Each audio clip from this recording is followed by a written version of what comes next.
Okay guys, welcome back to my channel. This is Erica Love Simple Things. So if you watch the video to the end, please subscribe, like and share and leave a comment. So this is how I make my coleslaw. I put my own spin on everything.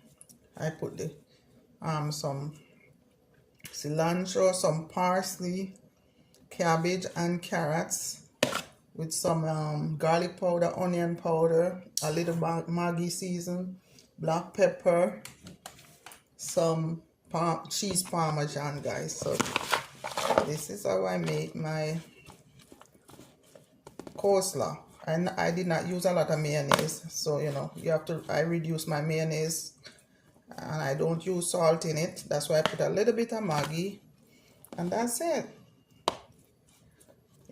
So thank you guys for watching. Please like, subscribe and share. I appreciate your support. Thank you so much. So this is what we're gonna have with some steamed fish and some baked chicken and a little bit of white rice.